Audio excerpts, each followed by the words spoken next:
Señor Camacho, Sebastián Camacho Bentancur, gracias por acompañarnos. Gracias a ustedes. La idea es tener una conversación con usted a raíz de, bueno, que usted se hizo viral, digamos, un video suyo se viralizó en las últimas horas, más allá de que usted tiene una larga actuación en algunos ámbitos que ahora describiremos y conoceremos, porque en realidad no se tenía conocimiento de su, por lo menos en lo personal, de su existencia. Quisiéramos entonces preguntarle quién es Monseñor Camacho. Usted es sacerdote de la Iglesia antigua, Iglesia Católica Antigua, entonces sí. Expliquemos un poco de qué se trata. Primero, uruguayo de nacimiento, nací en la Villa del Cerro, hijo de una maestra, maestro también de profesión, sacerdote y obispo de la Iglesia Católica Antigua. Bueno, ¿no? Eso vamos a empezar a explicar. Expliquémoslo. La Iglesia Católica Antigua se separa de la Iglesia Católica Apostólica Romana en el año 1871, después del Concilio Vaticano I, por una de las grandes resoluciones, que es la infalibilidad papal. No se reconoce que una persona humana tenga infalibilidad ninguna, porque todos somos pecadores, todos somos humanos, y entonces no podemos darle a una persona algo que es divino. Entonces, junto con eso y luego con el dogma de la Inmaculada Concepción y la Asunción de María, obispos se separan y en la ciudad de Utrecht generan la Unión de Utrecht, que es, vamos a decir, el momento en que estos obispos se separan de la Iglesia Católica Apostólica Romana, y nosotros somos signatarios de una declaración, que es la Declaración de Utrecht, y de una corriente católica que intenta recuperar el inicio de la Iglesia cristiana, una Iglesia sin exclusión, una Iglesia sin marginación, una Iglesia que todos puedan ser parte, y no importa cuál es su origen ni su orientación. Por ejemplo, en la Iglesia Católica Antigua, hombre y mujer tienen la misma dignidad, por lo tanto pueden acceder al diaconado, presbiterado y obispado. Hay mujeres obispas, hay curas casados y presbíteras casadas, pero también, como salió muy viral y muy interesante, ¿no? Porque además no deja de ser interesante qué es lo que a la gente le gusta, ¿no? Salió un artículo que publicó un tal... se me fue, Pascale, que ya había sido denunciado por nosotros y por nuestra institución hace muchos años, y fue construido, fue hecho en Catamarca por una extrema derecha dentro de la Iglesia Católica Romana, así que ya estaba hasta localizado quién fue y ya hubieron acciones al respecto. Sacó eso a luz Sumsum Cordan, que también es una página de derecha, decía que yo casaba personas del mismo sexo.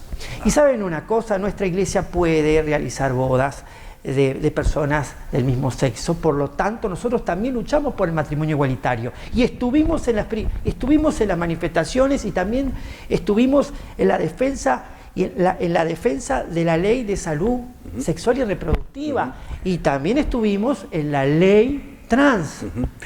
Para redondear su presentación, disculpe que lo interrumpa, pero un poco para... Usted está casado, Yo estoy casado y tengo 4 hijos. Y tiene 4 hijos. Es decir, está todo dentro de ese esquema. Todo dentro de la Iglesia Antigua. Porque la Iglesia Antigua es una iglesia comunitaria que hace énfasis en la comunidad, en las relaciones interpersonales y en la construcción colectiva de las transformaciones del pueblo. Entonces, las personas que están llamadas a casarse formen una familia que viva en el Evangelio, y las personas que están llamadas al celibato vivan el celibato, ¿no? Y si una persona que está llamada al celibato luego se da cuenta que no es lo suyo el estar solo, puede casarse tranquilamente. Para terminar la presentación de la Iglesia Católica Antigua, la Iglesia Católica tiene su sede en el Vaticano, y la Iglesia Católica Antigua tiene su sede en Nosotros tenemos varias sedes, somos comunidades autónomas, es decir, porque los obispos nos consideramos iguales. No hay una autoridad. No, lo que tenemos son concilios, tenemos relaciones entre obispos y entre diócesis, y no existe, como existe en la Iglesia romana, un obispo que prima. Respetamos mucho al Papa porque es primus inter pares. Para nosotros es la sede de Pedro, no hay vuelta, ¿me entendéis? Y nosotros respetamos y queremos mucho a la Iglesia Católica Apostólica Romana, pero nosotros no somos esa institución, ¿no? Ese desenmarcamiento que tuvo la Iglesia hacia nuestras manifestaciones políticas, lo dice claramente, no es parte de nuestra institución y ella no es parte nuestra. Somos distintas cosas que vamos rumbo al corazón del Padre a través de Jesús desde la apostolicidad. Una de las cosas que llamó la atención es que además usted es militante del Frente Amplio y así lo ha reconocido públicamente. Porque saben una cosa, yo no puedo estar compartimentado y me parece que eso es parte de una hipocresía que vivimos en la sociedad, ¿no? El religioso no puede hacer política, el político no puede hacer religión, la religión es algo malo y eso es fruto de un laicismo, no de una laicidad, de un laicismo que tiene el Uruguay, que ataca, que trata de esconder, que trata de llevar a lo privado la fe de cada uno. Por ejemplo, yo como religioso tengo convicciones teológicas, pero también esas convicciones teológicas me llevan a convicciones sociales. ¿Qué es la sociedad que yo aspiro? La sociedad en donde exista igualdad, donde no exista marginación, donde todas las diversidades sean respetadas. Entonces, cuando yo, que soy responsable de mi fe y de una comunidad, tengo que interactuar, porque es falso decir, ay no, yo voy a rezar y voy a pedir a Dios que venga a su reino. No, el reino hay que construirlo.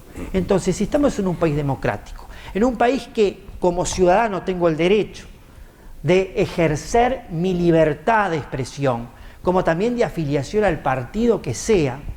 Todos los partidos son respetuosos y tengo que agradecer el apoyo que he recibido de todos los partidos frente a los ataques, porque tengo que decir, existe muy buenos ciudadanos y muy buenas personas que se pusieron de nuestro lado cuando vieron las calumnias y todo tipo de ataques que la gente durita y dogmática hizo. Entonces, vuelvo al tema. Yo como ciudadano tengo el derecho y también como religioso tengo el deber de obrar sobre la realidad. Y en un país democrático, ¿qué mejor que la herramienta política? Y apostar por aquellos que van en la misma línea de construcción de un mundo para todos, de un país de justicia, de una nación, de una familia, de un abrazo, no de una espada que parta, que separe, que genere brecha. Eso nosotros somos totalmente antagónicos. Nosotros vamos por la unidad, no por la espada. ¿Dentro del Frente Amplio alguna opción en particular? Nosotros comenzamos a militar, surgió la militancia más fuerte en las elecciones pasadas, como una respuesta a aquella, ¿se acuerda cuando se conformó la bancada evangelista? Sí.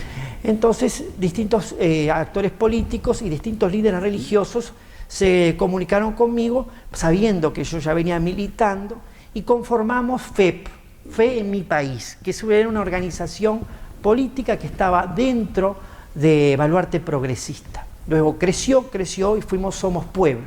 Y ahora crecimos más y nos llamamos Áncora Socialista, ¿no?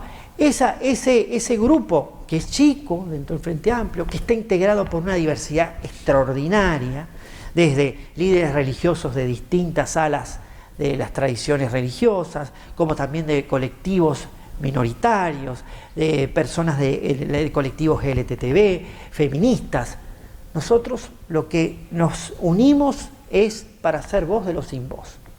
Tenemos cabezas de las comisiones de los asentamientos que son parte de nuestro movimiento político. El Frente Amplio no me llamamos en el Frente Amplio porque somos chiquititos y porque también hay mucha gente que en política también, hasta dentro de la izquierda, mira el cura con toda esta gente, ¿no? Todavía tenemos que ir más allá. Y si nos permiten, llamamos a que se sumen, porque no podemos ser pasivos cuando hay grandes problemas en nuestro país que tenemos que ser nosotros herramienta de transformación. Y en el ejercicio de esa libertad, obviamente, usted ha hecho también públicamente conocer su posición acerca del referéndum, de esta instancia en la que estamos involucrados. Claro, eso fue el detonante de todo esto, ¿no? De aparecer en los medios y bueno, de querer muchos mi cabeza y que sea ejecutado en la plaza pública, ¿no? Volver a la Inquisición, que lamentablemente no es con fuego, pero es con un fuego moral, con una desacreditación, con calumnias y bueno. Pero nuestra opción es el sí. Luego de estudiarlo, y luego no es porque estamos dentro de una corriente de izquierda, porque nos han mandatado, nada que ver. Nuestra opción por el sí es por la realidad que vemos en los barrios, en los asentamientos, es por la necesidad que está pasando la gente, el comportamiento de la fuerza pública, como puede ser la policía, por esto de la apariencia delictiva que ha llevado a que muchos muchachos nuestros, y en el video del sí, hablo del tema de una señora que es parte de nuestra obra, que fue detenida porque iba en su motito media hecha pedazos y con su ropa de trabajar y con su niña, pasando un momento feo.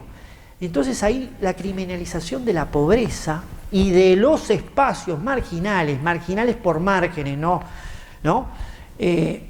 Pienso que es un peligro inminente con esto. Es decir, no por nacer pobres somos delincuentes, no por tener una apariencia es necesario que se nos detenga, se nos cachee o se nos tilde de ¿cómo se llama?, de insubordinado y luego pasar unas horas en la comisaría. Yo pienso que la policía, que es una herramienta maravillosa para el orden democrático, tiene que ser una policía de cercanía, de prevención, sí, de represión cuando existe el delito, pero no busquemos el delito en la pobreza. No busquemos el delito en la apariencia. Eso es una de las cosas. Luego la suba de combustibles arbitraria, cuando esto encarece toda la canasta básica. Estamos viendo me dicen que bajó el desempleo. Nosotros tenemos muchachos que no tienen trabajo, lo perdieron, ¿no? Y vemos que no se pueden parar las ollas. Es decir, a fin de mes, aquel que hace maravillas, no sé cómo llega, pero vemos un endeudamiento de muchas familias que están en la calecita de los préstamos. Y que me dice, monseñor, no sé cómo llegar a fin de mes.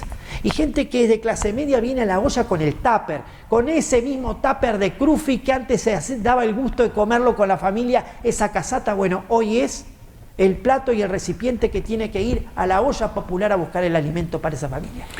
Así que ese cambio, acuérdense, el tupper de Crufi ya no es más el deleite del helado, sino es el recipiente para ir a la olla popular. Monseñor, hablemos de su obra, de la obra. De la obra. Hablemos en particular de el Centro de Atención Espiritual. Nosotros tenemos varias facetas. El Centro de Atención Espiritual es un centro que nosotros tenemos y que vamos trabajando prácticamente para contener la contención espiritual de muchas personas que se sienten solas. Y vemos en el Uruguay un gran flagelo que queremos atender, que queremos, no sé si erradicar, porque no vamos a poder, pero eso también las autoridades tienen que, como Estado, como gobierno, tienen que poner énfasis en esto, que es el suicidio. El suicidio como opción de terminar la vida. Y hay muchos hermanos nuestros y hermanas que lo han decidido o que lo tienen en mente. Entonces el centro espiritual trata de contener, a ver si puede haber ramificaciones espirituales, psicológicas, y trabajar en conjunto para poder contener y evitar ese suceso. Y nosotros tenemos un proyecto, compramos un terreno en Nuevo Berlín y queremos ahí en Nuevo Berlín, en Río Negro, tener un centro de atención especializado, ¿no? Un centro de atención especializado en la parte espiritual, en la sanación y en lo psicológico, ¿no? Pero, como todo, nosotros somos una iglesia obrera, no tenemos fondos. Compramos hace 5 años con un préstamo que lo estamos pagando y lo tenemos ahí. Pero es uno de nuestros proyectos máximos, el tener ese centro a las afueras de Nuevo Berlín para poder trabajar con todas estas personas que sufren, que ven que su vida no tiene valor y que ven todo a través de una visión catastrófica que nosotros queremos contener y cambiar. ¿Y dónde están ubicados? Es decir, ¿dónde está el centro nosotros estamos en el Cerro de Montevideo, en la calle Burdeos y Portugal. Tenemos también nosotros trabajamos lo que se llama home church o obras insertas, tenemos presencia en los distintos barrios, más bien del oeste de Montevideo. Tenemos Casa del Abrazo, que tiene su olla abierta y tiene su ropero solidario, que está en lo que es Cerro Oeste, en City y lo que es Juventud 14, que dicho de paso estamos pasando bastante necesidad para mantener abiertas nuestras ollas, ¿no? Y eso es que sería bueno que tanta gente que se preocupa por arrancarle la cabeza al cura diga, bueno, vamos a taparle la boca, que no hable más, le vamos a llevar unos kilos de arroz para que cocine. Y entonces tenemos distintos lugares, tenemos en Fraiventos, tenemos en Nuevo Berlín, tenemos en Salto. Además hay del sistema de ollas populares que tuvo su auge, o está teniendo, digamos. ¿Por qué? Porque es un soporte importante para muchos. ¿Cuál es la situación actual de esas ollas populares? Bueno, la red de ollas que nuestras ollas integran, está hecha por personas heroicas. No hay vuelta.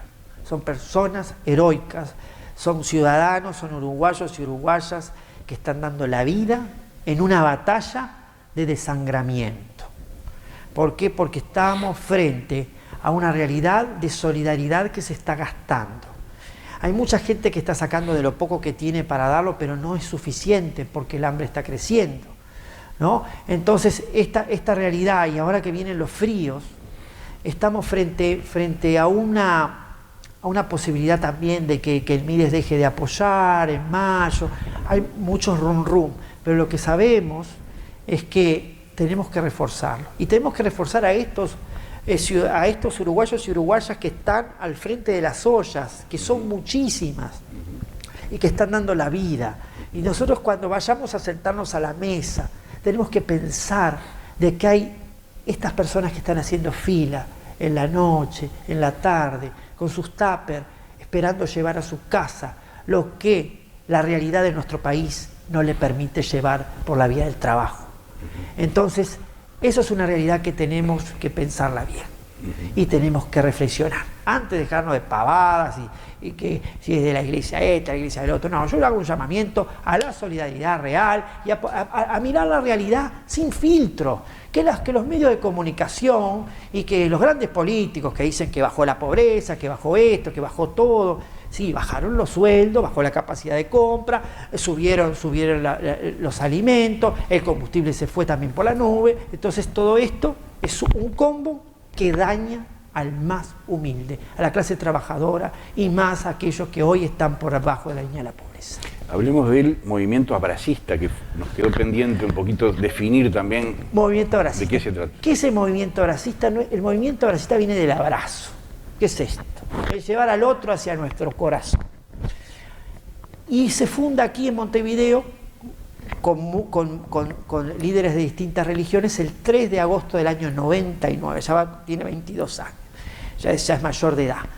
Y conjuga a corrientes religiosas de distinto origen y distinta ritualística, ¿no? En donde nos unimos para realizar transformaciones a nivel de la sociedad, para poder conocernos mutuamente y para poder derribar aquellos muros de incomprensión que la historia han construido en torno a nuestro.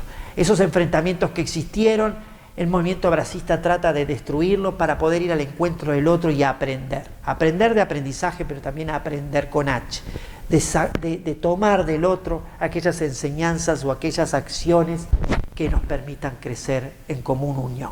Entonces el movimiento abracista sí es escandaloso también, porque el abrazar también le duele a muchas personas, porque existen dos tipos de identidad: la identidad abrazo, que es la identidad que integra, que ve en la diversidad la riqueza, que trata de construir junto y mancomunadamente, empoderando lo colectivo, a la identidad espada, que son dueños de la verdad, son dogmáticos y cortan, pinchan y atraviesan, atacan a aquello que no piensa similar a ellos, aquello que no vibra de su misma vibración, son enemigos. Y acá lo que nosotros en el movimiento abracista, nuestra premisa es abrazar al otro, aunque las púas de nuestros hermanos se incrusten en nuestras entrañas. Tenemos que hacer ese ejercicio de ir al encuentro del otro en igualdad de nivel, ni arriba ni abajo, caminar juntos, construir en comunidad, en común unión. Profundizando un poco para conocerlo un poco más abiertamente, ¿qué referentes tiene dentro de la religión o fuera de la religión, en el ámbito político, en fin, incluso en la iglesia a nivel internacional, mundial? Bueno, hablo, por ejemplo, Monseñor Romero. Por supuesto, porque nosotros nos nutrimos de la teología de liberación. Ese es el concepto, el precepto. Sí, nosotros nos nutrimos de una teología militante en la transformación de la realidad que nos circunda, ¿no? Siendo beligerante con la causa del pueblo y del pueblo sufriente. Nosotros vemos en Monseñor Romero un ejemplo de vida, y también un ejemplo de sufrimiento en vida, en lucha contra los poderosos, en favor de los que estaban siendo vejados, ultrajados y muertos por su pueblo. También tenemos, referentes sociales y políticos, pero más bien Monseñor Romero nos nutre, como podemos decir, lo tomamos como un promotor de transformaciones y un ejemplo de vida que convence. Ser ejemplo de vida que convence es hacer lo que Cristo haría si estuviera en nuestro lugar. ¿Qué haría Cristo si estuviera en nuestro lugar? ¿Qué haría Cristo si viniera hoy aquí a Uruguay? ¿En dónde estaría? ¿A dónde iría? Con la mentalidad de Cristo, ¿no? La mentalidad de Cristo de hace 2000 años, que andaba con los pescadores, con las mujeres, con las prostitutas, con los samaritanos, con los publicanos, con aquella gente que la masticaban como chicle pero nadie la tragaba, con los ebionitas, con aquellos que eran zaparrastrosos. Entonces, si nosotros nos ponemos en ese lugar, nuestro referente es Jesús de Nazaret. Jesús de Nazaret, un Jesús de Nazaret que lo mataron, que lo mató el poder, que lo mató el orden político, que lo mató el orden religioso, que terminó siendo víctima de su propio pensamiento, pero fiel a él mismo. Por lo tanto, en la resurrección de él, hoy día podemos hablar de Jesús, pero ha pasado tantos filtros y ha pasado tantas instituciones que lo han querido moldear y llevarlo para el lado que más convenía, que hemos perdido la vista de ese Jesús obrero, de ese Jesús militante por la justicia, por la unidad y sobre todo por la promoción de todos, por un proyecto donde todos sean parte. Con respecto a la Iglesia Católica acá en Uruguay y hoy, la Iglesia de alguna manera conducida por Monseñor Sturla, ¿qué diría? ¿Qué dice? ¿Qué opinión tiene al respecto? Yo no tengo opinión más que la que podemos tener en la mesa de diálogo interreligioso que nosotros integramos y que la Iglesia Católica Apostólica y Romana participaba. Sentimos mucho la muerte del padre Paul Davesí, que era uno de los interlocutores más cercanos a la Iglesia, y creo que tiene un valor extraordinario la Iglesia Católica Romana aquí en Uruguay. Tiene instituciones que son referentes tanto a nivel educativo como a nivel sanitario, como por ejemplo el Círculo Católico. Tiene cantidad de instituciones que son fundamentales para la vida de mucha gente y nuclea muchos fieles, ¿no? Y todos ellos, o la mayoría de ellos, con un corazón de ansias de encontrar a Dios. Entonces, la Iglesia Romana para nosotros es una iglesia hermana, y más que hermana, madre, porque nosotros salimos de ella, pero hoy día es hermana, y tenemos muy buena relación con muchos católicos romanos, y por lo tanto el valor hacia ella es histórico, nos basamos en su gente, tiene 1.000 millones de católicos en el mundo, tiene un papa que pudimos conocerlo en Abu Dhabi, y también lo conocimos cuando era el cardenal Bergoglio, extraordinario, con pensamientos muy parecidos a los nuestros, evidentemente en su estructura y en su rol, pero que realmente le ha traído aire fresco a la Iglesia, ¿no? Y bueno, realmente nosotros, las interacciones que hemos tenido con la Iglesia Católica Apostólica Romana han sido buenas, siempre, en los barrios y en la construcción colectiva en las distintas, por ejemplo, mesas que se han conformado. ¿Y con el resto de las religiones? También. Nosotros tenemos vínculo con casi todas las vertientes espirituales, y por ejemplo hacemos un evento a final del año, cerca de Navidad, que se llama Un Abrazo en Navidad, que ya estuvimos en la 15ª edición, en donde en el Teatro Florencio Sánchez nos juntamos líderes de todas las religiones para dar un mensaje por la paz. Y está auspiciado y organizado por el movimiento bracista. Así que, más que eso, por ejemplo, ahora con todos estos ataques, más que dar las gracias, infinitas. Porque el apoyo de todos ha sido de todos los líderes religiosos que están vinculados a nuestro movimiento y de otros que no estaban, es maravilloso. También dijo que recibió solidaridad de líderes políticos.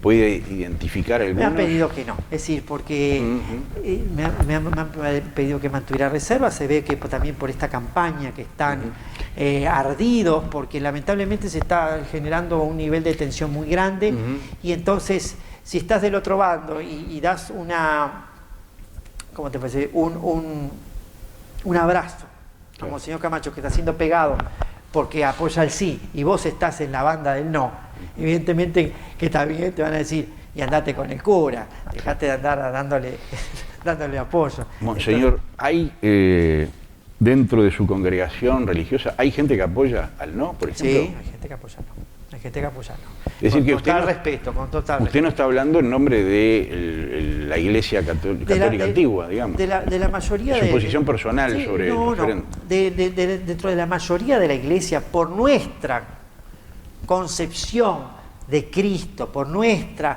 compromiso social, por nuestra inserción en los barrios y con nuestra respuesta a la realidad de los más vulnerables, tenemos un 99% que apoya el sí, y esto lo hemos conversado porque tenemos asambleas, nos manejamos a través de asambleas, nos manejamos a través de eso le iba a preguntar, ¿cómo está estructurada la Iglesia? ¿Cómo funciona internamente? La iglesia tiene, son iglesias hogar, son home church, y tenemos instancias de encuentro, de asambleas, de sínodo, ¿no? En donde nosotros revisamos nuestra accionar.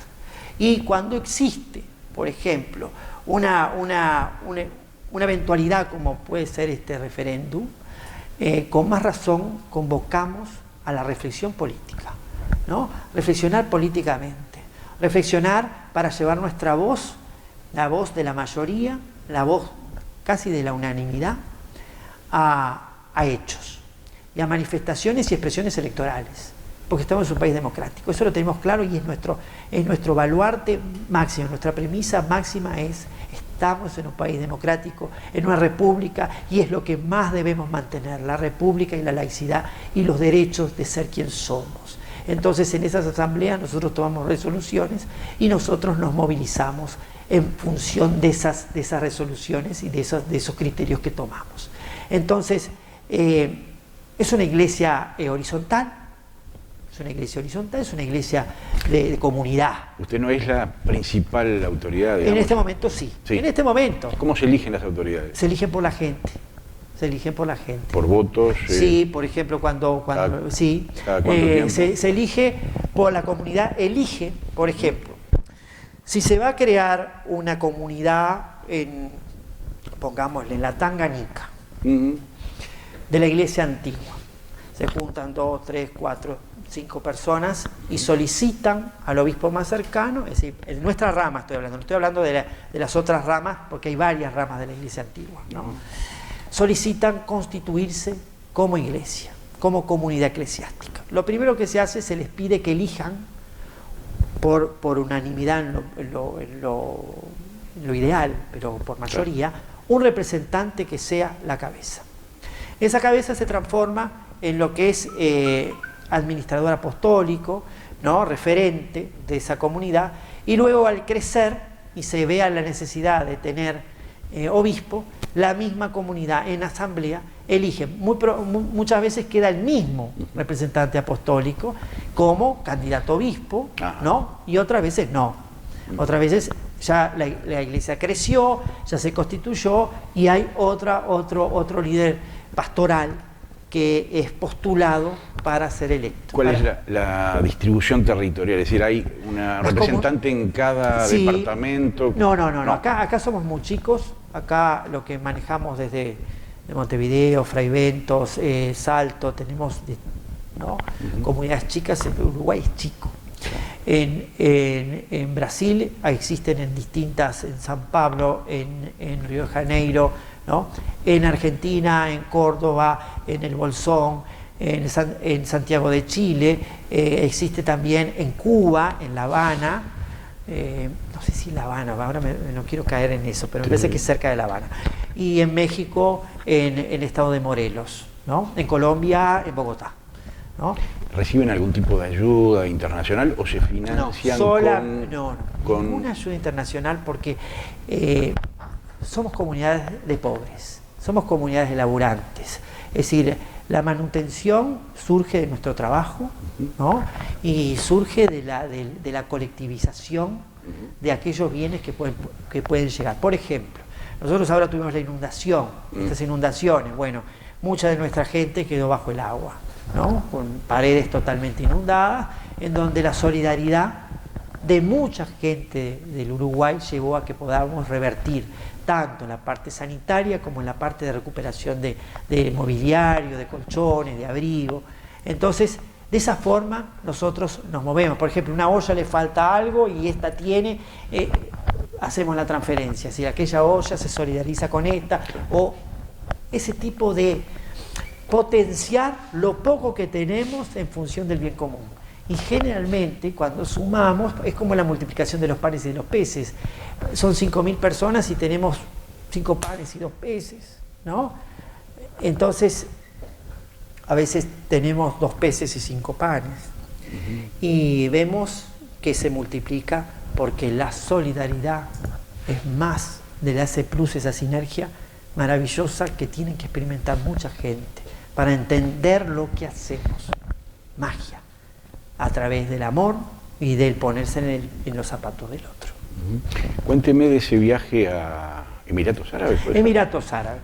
Mi primer viaje a Emiratos Árabes fue representando a Sudamérica por la Generosidad Internacional, la red de religiones a favor de la niñez, por lo que es el cibercuidado, que es una de los flagelos que nosotros encontramos entre los líderes religiosos que trabajamos a nivel de América Latina y el Caribe, como tuvimos una preliminar en Santo Domingo, en República Dominicana, y yo fui elegido para ir, por los líderes, fui elegido para ir a representar como sudamericano, pues fueron de otras partes de Centroamérica. Entonces llegamos ahí, y invitados por las organizaciones, no solamente Generosidad Internacional y Arigató, sino otras instituciones vinculadas a la protección de la niñez, UNICEF, ¿no? World Vision, muchas que realmente nos halagaron con habernos designado y con habernos escuchado. Nosotros hicimos una disertación sobre la realidad del manejo de la virtualidad en tiempos de una educación a distancia. Es decir, cómo el niño, la niña y el adolescente empieza a interactuar con un mundo virtual que es un mundo real para él, en donde el ciberbullying y la angustia y las alegrías son reales y se viven como tal. No es que estemos en un mundo de fantasía, sino que es un mundo que está integrado, porque son nativos informáticos, está integrado a su realidad, y por lo tanto debemos de preservarla desde nuestras religiones, de nuestras funciones de liderazgo, tener que generar herramientas para poder proteger a la infancia cuando muchas veces se encuentran en soledad trabajando con esos,